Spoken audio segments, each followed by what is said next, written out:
Welcome to Shrink Wrapped. I'm Allison here with my husband, Dr. David Colarosi, and we are here for Shrink Wrapped episode number 12.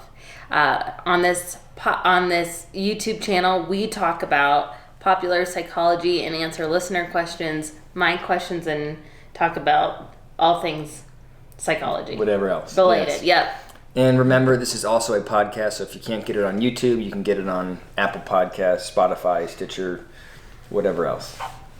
I just want you to know that I went deep in psychology today. I feel like you've never had this many notes. Well, I have so many that I don't feel like we can get through all of them. And I was like going off in my head, where do I start? So. Well, first, can we talk a little bit about your week? Because we had a fun week. Yes, we did. So I think the last one of these podcasts, I talked about the idea of systematically desensitizing Allison with a tarantula. So I executed on that. I executed on the purchase of the tarantula, and then made an attempt to desensitize her. But I feel like that was a rough. I wasn't quite as successful. I wasn't quite the superhero psychologist that I was hoping for. Well, and I kind of think it's. Tell me if I'm wrong. But I was thinking this desense was kind of like hypnotherapy. Like you have to be bought in for it to work. I don't know if that's true, but that was... Okay, there's a little bit of truth to that. So there's been a lot of research about, depending on someone's cultural background, what's the level of assertiveness that the psychologist or whoever the practitioner is needs to have, the clinician. So for people from some cultures, they respond better to a very sort of directive, I know what I'm doing, move forward, touch the spider, sort of very assertive style. And in other cultures, they like a much more, hey, when you're ready, move forward. And typically, Western culture, it's whenever you're ready, move forward, and you give the person the space. And I say all that to say that the clinician needs to change their approach based on the person so that the person believes that the clinician knows what they're doing and has their best interest at heart. I'm not certain you believe I know what I'm doing or that I have your best interest at heart. So I feel there's more questions coming from you than the typical patient that I would be working with. All of those things, which I did not know. So that's very interesting. And also, I think I respond better to directive. Personality types, and you were like, touch it when you're ready. I was trying to give you some space. I am not ready.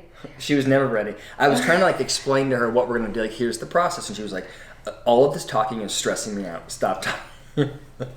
Well, which is so weird because, I knew I was scared of spiders, but I did not realize that I was that scared. And by the way, I got a small tarantula. It's like this big. That thing is hairy, and they are smart. Ours played possum. So anyway, that video will be forthcoming. Hit the notification bell, and you'll get notified when that video posts sometime next week or something. We also had something not so great happen. We had to put our very special dog down, which was harder than I thought too. After he was our dog for 14 years, and that is a very rough experience, which I was not prepared for. That was the first time I've ever had to do that. Yeah, it sounds sick, but I thought that I'd be okay with it. It was way harder. It was way harder than I thought. It was way harder on the kids than on Enzo particularly. Oh my gosh, yeah, it was really hard on our 5-year-old. So I thought that was interesting. I did not, which is why I don't think we've been really in the mood to do a shrink wrapped, which is why it's take longer because we had a little bit of a loss. Yeah. Which was really sad. Yeah, it sucked. So, on that note, we're ready to get started. You got a pile of questions. I know. Have you heard of mood freezing? No. I like how this is all from Psychology Today. Yeah. I feel like they have their own lingo that I'm not exposed to. Well, I think they're getting the new PhDs research. So it's the newbies. Yeah. Anyway, a little bit more up to date. But what I find is so interesting. So it's been originally thought that emoting is cathartic, and you want to go to a therapist and emote all your feelings. Mm-hmm. Well, there is this pill you can take called Mood Freeze. That's placebo. It turns out it's placebo, but people that take that pill can control their emotions. and so they were in the study. They were less volatile, cried less, less outbursts, and it was a placebo pill. What do you think about that? I totally buy that. There's been, similar. Did you know that just like when if someone's grieving bereavement or whatever, and they schedule an appointment with a therapist, their symptoms immediately decrease even before they go to see the therapist? Just because they're sort of proactively doing something to treat whatever they're experiencing. Like the idea that you are part of a treatment plan is in itself curative. So they say there's all different kinds of theoretical orientations that different therapists have, right? Some are existential, some are cognitive behavioral, right? Everybody has a different approach. And the reality is that no approach is better than, one approach is not better than the other, but both the therapist and the patient have to believe in the treatment. So I totally get that if you give somebody a pill and they believe that pill really works, it's like... Well, I want to get into the ethics of this because... Like, I'm happy to buy a bunch of jelly beans for my 5-year-old and be like, we need to have a mood freeze right now. That feels really wrong. I'm just trying to think like why that's wrong. There is a little bit of like devaluing his experience if we're like, just eat your feelings. I guess it wouldn't be a jelly bean, but what if we could make it like a pill, a vitamin? Okay, so I know I don't like it. Okay. I don't like, because you bought, what did you buy? It was like it wasn't a stress ball, but it was like some kind of gelatin thing that he was supposed to squeeze when he was upset. No, we made it was a calming jar that had like sparkles in it and oils, so like it would. So the idea was that when he was upset, you'd be like, hey, I get that you're having some emotions. Let's wrap that up with this go play with this toy. Sesame Street said I should make it. Okay, and I had a reaction to it, right? I was like, I kind of want him to I don't want him to think his emotions are a problem. Yeah. And I would like him to lock them up. So I don't know how to, it's a hard balance because like there's a lot of emotions and there is a lot of emotions. I feel like objectively like there's a whole lot of it is like great to, but I don't know what that line is, and I think that there is something that can only relate it to like if you go to see a therapist and you start crying, it's like sort of bad form on the therapist's part to hand you a box of tissues, because the implication there is dust yourself, right? Stop emoting. That's not good. Wait, you'd rather them snot all over themselves? I'm always confused by that. Okay, you leave the Kleenex in the middle of the table. They have access to it. Let them dry it and clean up when they want to, versus you being like, you got something. You know what I mean? It's so funny that you bring that up, because I didn't write this down to talk about, but I read on Psychology Today the 13 reasons why people cry, or like 13 interesting facts about crying, and 30% of the time that people go see a therapist, they cry, and most of the time they feel better after they cry, but 10% of the time they feel worse. Yeah. And men cry 0 to 1 time per month, and women cry 2 to 5 times per month. 2 to 5 times per month? Yeah. Do you cry that much? But it did say that people that cry are more empathetic than those that don't. That was in it, and so... How are they measuring that? I don't know, I'm just telling you, psychology. I'm going to argue that people that cry say that they're they report being more empathetic than people that don't cry. Right? I don't know, Dave. Is this a 360 evaluation of empathy behaviors, or a self-report measure? Well, they did have resources at the bottom of the page that I did not look into. I'd like to test those. Okay, I have another study which is just very funny to me. Okay. It was a facial feedback study, and those people, I guess they gave people Botox, and the people that had Botox that were unable to like express emotions, didn't have them, and they were less likely, or they were unable to be empathetic to other people. because they weren't able to move their muscles in that way. Yeah. And I think that is so funny. Yeah. So I haven't heard of that particular. So this is not a surprise to me.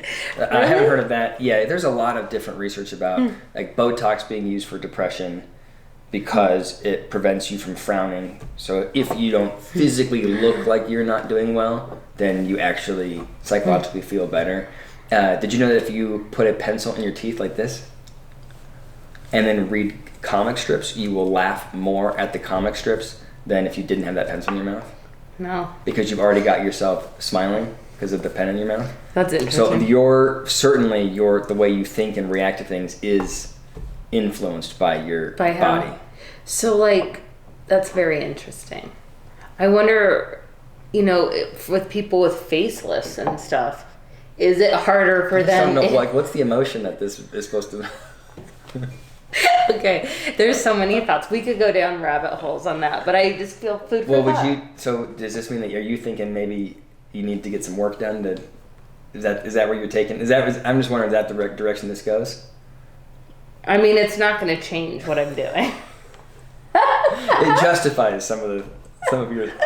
Okay, here is another interesting tidbit that I read is, how you're always supposed to tell like self-affirmations, and self-affirmations were brought to light by like on SNL by Al Franken. He used to be on SNL and he used to say, I'm good enough, I'm smart enough, and gosh darn people like me. That guy. Mm-hmm. Well, apparently those people are more susceptible, like they won't try again after they fail. The people that give themselves positive affirmations. Wait, what? That doesn't make sense. They're less likely to pursue a goal after failure, which is surprising. Hold on. If they're giving themselves... Hold on. If the type of person that gives themselves verbal affirmations before taking on a task is less likely to continue working hard after failing at that task. Yeah. Okay, but is that because of the affirmations, or could you argue that someone that needs the affirmations in the first place is less resilient? I'm really talking to a researcher. These I do not know. They did not explain that. Okay, but that would make more sense, Yeah. right? They're probably if you're having to say, if you have to do the self-talk, which is not a bad thing, but if you have to ramp yourself up, you're probably feeling less resilient in that moment than if it didn't even cross your mind that you were going to fail. Yeah. Have you heard the term "fake it till you make it"? Yeah. Do you like that or dislike it? I love it. You love it. Yeah, but very rarely does anybody I share. That is not a good like coaching tool. Like that is not a good strategy to tell people that are not feeling good. But in the back of my mind, I absolutely buy into that. Do you remember the author Vanessa Van Edwards that wrote Captivate? Mm-hmm. That she researches people? Well, she was saying she hates that term. And I thought it was interesting because I've always heard from like everybody, you fake it till you make it. Mm-hmm. She said no, because how can you be your authentic self with other people if you're faking it? And I was like, that is a good point. So what's her solution? Don't just say like, I am terrified to be at this networking event. Like what's the opposite of that? She didn't say. She was just, but I think that would be a good question for Vanessa Van Edwards. I do like her book though. But so the book is, well, you can tell them, so the book is Captivate. It wasn't in Captivate. She was being interviewed and she was saying it just like, it's because like when you can tell when people are being super fake, right away, it turns you off. So, if you're having a bad day, don't go to the networking event. She was giving tips about networking and I feel like she had a really good tip about, which I love, is like, if you go to a networking event, you don't stand at the front entrance because that's when people are trying to get food. You want to stand where people are walking away from the bar because they're looking for somebody to talk to. Yeah, I thought her book was, I would give it like a B-. Like I thought the first bit of it was good, where I thought there was like very practical. The book is about how do you improve your social presence or comfort networking, if you're naturally introverted or whatever. And I thought that the sort of practical, pragmatic stuff was really valuable. I thought that when she, and it was a long time ago that I read it, but I thought that when she deviated into like reading people's facial expressions, like when she was trying to boost the reader's emotional intelligence, I felt like that was, not only was it not practical or helpful, I thought that would totally undermine someone's ability to navigate relationships. Like to me, when you start being robotic about how you're interacting with somebody, the second you're in an interaction and then you're asking yourself, what are they thinking? And am I responding the correct way? What's their eyes doing? Are they looking at me? Are they looking up to the left? As soon as you're doing that, you are now no longer engaged in the conversation and you're engaged in some other You're not present. activity. It's the opposite of being present. Mm-hmm. So I don't like when all that like neuro-linguistic programming crap feels so far away from actual interaction to me. Yeah. Wait, but tell me about the fake it till you make it. Do you agree with it? Well, I feel like in several aspects of my life I've had to fake it till I make it, but I don't feel like I come across as like when I feel like I'm faking it, I probably come across less confident. Yeah. Versus like when I'm not faking it, Yeah, but there's no question that it's better to actually feel like you fit in that room. But but to me, going into the room and faking it is better than sitting at the Starbucks and saying, "No, I don't want to go in there." Agree. Right? Like you have to expose yourself. I do think that. So I want to just follow up what I said about that not being good feedback for people. Just counseling someone, fake it till you make it isn't helpful because it's not tactical. It will be better to say, go to the networking event, stand at the end of the drink line, get there early so there's fewer people. Those kind of tactical tools help you fake it. Yeah. And she said, have a goal in mind. Like, don't have a goal, like a goal of helping others in mind, or like how you can contribute to other people versus how you can, because she said that's when she has the best networking. Mm-hmm. And it was interesting. Yeah. I don't know. I always like listening to her. I think she's smart and has good tips. Just in general. Yeah. Okay, now let's get to the good stuff. What? Yeah, Do you want to keep going? Yeah, no. I'm excited about it. I'm just worried. I'm hoping I can keep up with your. This looks like you went deep over here. Well, I really feel like I had to get the details in. Okay. So, as you know, we've just had an election. And there was a recent study that just came out, the profile of a conspiracy theorist, the role of government, trust, and technology during a pandemic. And so there was a new research paper that came out, and I'd love your opinion on it. So they were assessing a common trait of conspiracy theorists.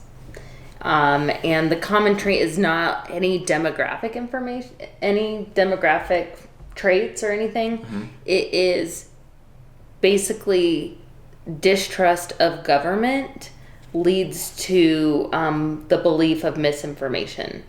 And that is the prototypical conspiracy theorist trait. And this study was done with Robert Gonzalez out of the University of South Carolina and Ellis, I'm going to mispronounce his name, Maffoli, out of University of Michigan.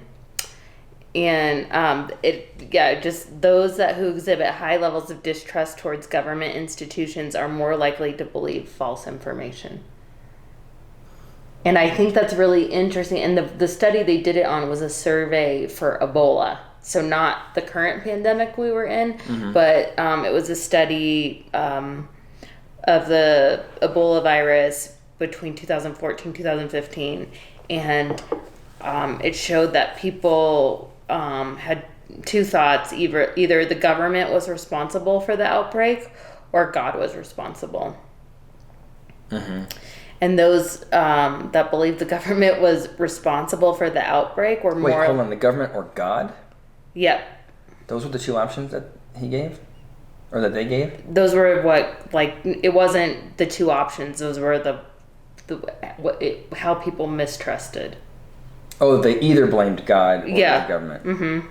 I And would the not high include levels. the God question. So those people that had one standard deviation increase in distrust, their likelihood of believing misinformation was a 14% increase.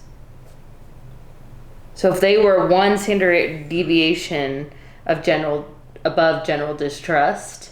Okay, well that makes sense. So if you don't trust the government, or if you don't trust anybody, then when Trump comes out and says, "Here's what's happening," you're not likely to trust him. You don't trust anybody. So your behavior isn't different with the government necessarily. It's you don't trust anybody. Yeah, but it totally makes sense to me, but I feel like it's interesting that so those people, it's not like they just have a general distrust for government. So to me that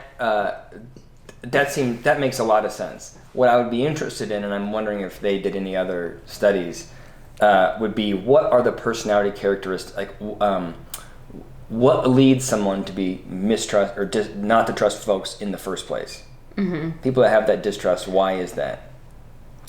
I think I want to know more about that too. Why are people so and those people, they don't really change. So the people, the people that were misinformed during the Ebola virus, there's only a 5% increase of them getting informed, or 5% of the people went from not informed to informed, or from distrustful to trusting the information. Only 5% change on that. Over time. So they stayed distrustful of the government. Is it? Yeah. So I think I mean, at my work, I would be the resident conspiracy theorist. But do you normally distrust people? I don't feel like you do. So I don't know. So I don't think I distrust people. I'm just trying to figure out what is it that makes me. And I don't have a tinfoil hat, but for example, when I can't make sense of something, maybe it's two things. I'm sort of making this up, but on the spot here, I do not like to feel like I'm being taken advantage of. So the idea that there's this big system and I'm just the pawn in somebody else's end game, I'm very resistant to that, and so I don't think it's not that I don't trust people, but if I do feel like you're mistreating me, I'm out. If you think about my previous employer, the second I felt like the owner of the organization wasn't treating me fairly, I'm out. I feel like I'm pretty reactive to that. Mm-hmm. And the other thing is, I think when things don't make sense, people experience psychological distress and anxiety. And we solve that by coming up with. We have to explain it in some way. So, for example, I still have a hard time believing the Las Vegas massacre.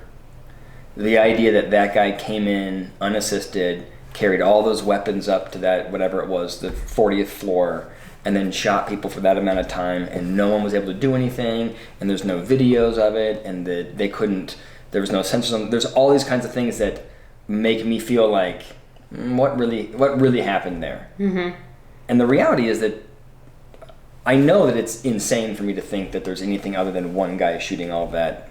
No one's I know that, but it feels so uncomfortable to imagine that I could be at a concert and somebody would just start shooting from that. I want to explain it and say, well, there's bad people, and the government was involved, or whatever, this political party was involved, or you know what I'm saying? That's interesting. Yeah, totally. What do you think? No, I have never heard. Yeah, I don't know. I don't know what I think. I think about my family members that are globally distrustful. But it's interesting because I feel like, my friends of one party are very distrustful of one party, and my friends of another party are very distrustful of the other party. And I feel like the media plays into that, but I don't know, and it makes it worse. So I feel like everyone's a little bit of a conspiracy theorist at this point. You're constantly getting fringe information. Yeah, and stuff that doesn't add up or make sense. Yeah. Well, like Epstein. no part of me thinks that he killed himself.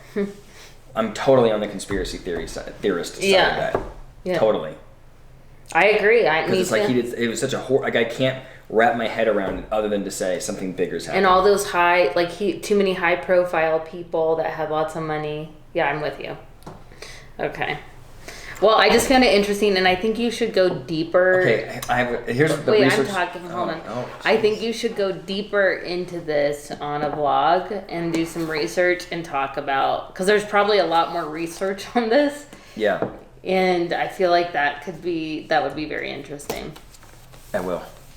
What I was going to say is I hope that it comes out that critical thinking is a big part of it.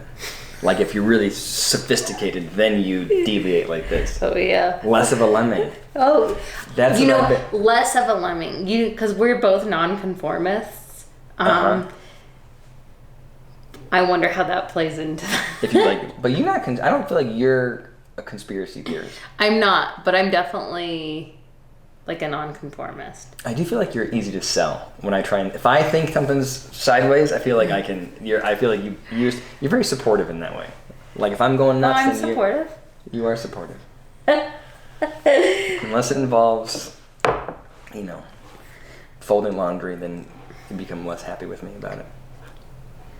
I want to take you back right now to your private practice time when you were doing marriage and family therapy. Okay. And I'm curious if this came up, but in the Journal Archives of Sexual Behavior by Dr. Sutherland at the University of Waterloo in Canada, they found that low sexual desire in women happened about 50% of the time. Do you agree with that?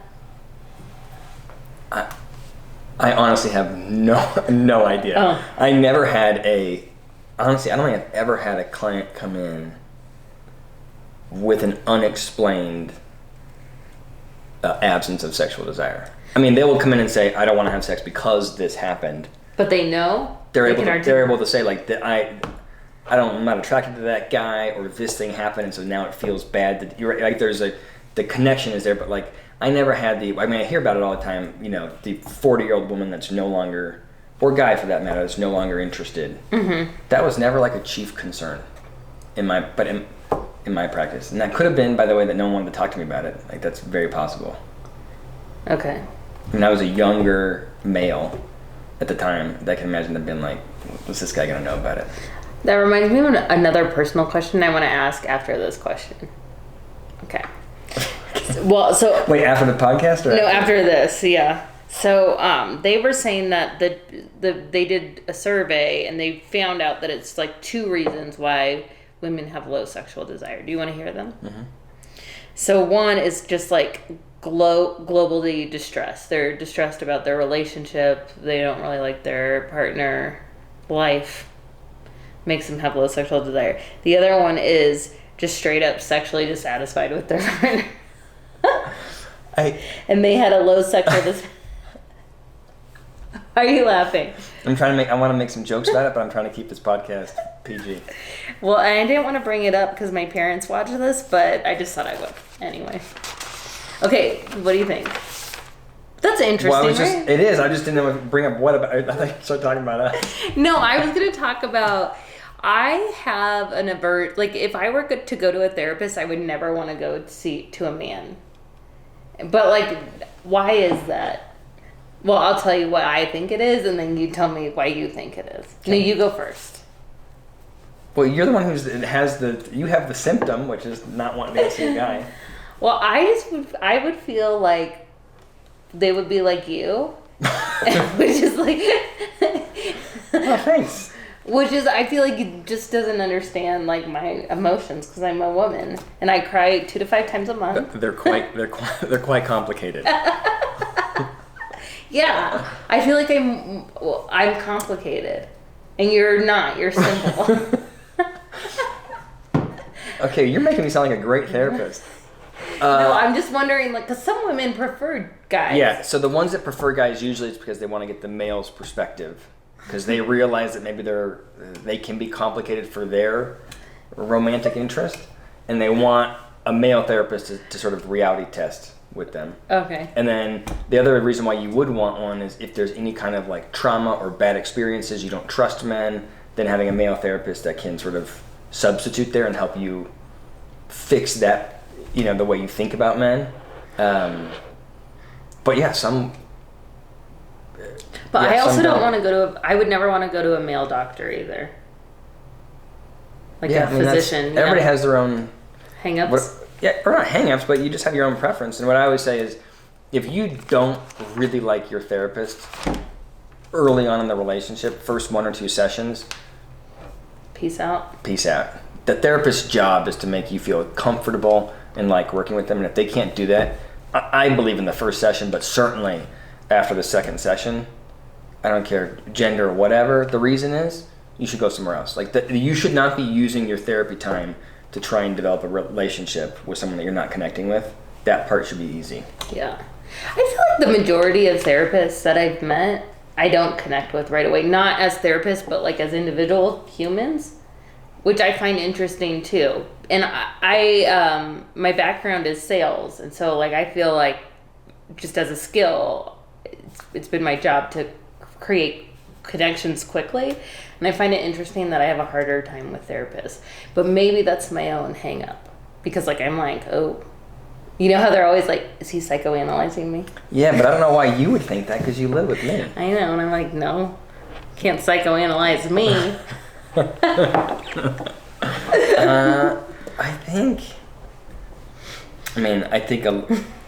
guess I'm trying to think I guess I have a hard time connecting with some therapists. I don't know. Therapists it's a unique animal that gets into therapy. Right? The question has always got to be, well, why did you want to become a psychologist? And for some people, it's curative for their own stuff, which means that they can be great at therapy, but it doesn't mean that they're not awkward outside of therapy or dealing with their own issues. Yeah. I always wonder, have you read, Maybe You Should Talk to Somebody? Maybe it's a therapist talking about like her journey through therapy, but also like her own therapy clients. I haven't read it. It's interesting. It's good, but I always feel like how are you always present when in a therapy session? I think it would be as hard. a therapist. I think it could get difficult, like just especially if they're really boring, your clients or something. I don't know that I had difficulty with that particular issue. Like, because it's always, people are, if they're talking about nothing and it's not a productive, if you're bored as the therapist, then the person's not talking about anything of importance. That's like a good way to, and that you should as a therapist, I think, say, like, this is an understimulating conversation. What are we talking about? Right? Let's move on to something that's actually important to you. You would say that? I feel like that would be a gut punch. I would say it nice. Here's how I would say that. I would say something like, hey, we've been talking for 30 minutes and I'm aware that the conversation hasn't been, I've not been interested in the conversation, and I think that might be because you also are not interested in what you're talking about. Well, that's something direct. Do you think I can say that to people that are boring me? No. You have it when someone comes into therapy or coaching for that matter. They're sort of they're more willing to engage in a kind of a more intense conversation. But you shouldn't waste an hour talking about the weather. Right? You have to make the time, Okay. So should we move on to another topic? Sure. I have an interesting one.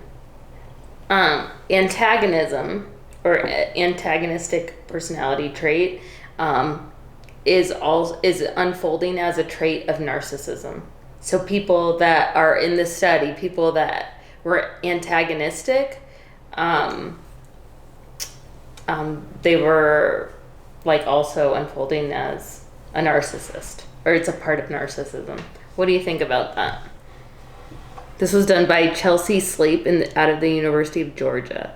My concern is that every one of these studies that you show me, my immediate reaction is to say, this is a stupid study. And I'm just aware that this is because this is the second time we've done it. Like the last And I think that that's like such good topics to discuss. And I feel like maybe, I don't know what, like, I'm trying to think, like, why am I rejecting every single study that they do? Conspiracy theories? I guess. My first reaction is, how are they defining narcissism? How are they measuring narcissism? What percentage of people that would be diagnosed as a narcissist would self-report that they're a narcissist? Probably not that many. Right? And, can I say one more thing? Mm-hmm. And, like, what they're probably doing is they're giving somebody one survey that says, are you a narcissist? And in order to score high on that survey, you have to be totally comfortable saying, yeah, I do what I want, it's all about me. If you have the sort of, if you're willing to buck the system and say that, then you probably have a more abrasive personality. It was self-interest, not narcissists. So they people that scored high on like being high self-grandiose, aggression, callousness, domineering behavior, grandiosity, manipulation, risk-taking, and suspiciousness.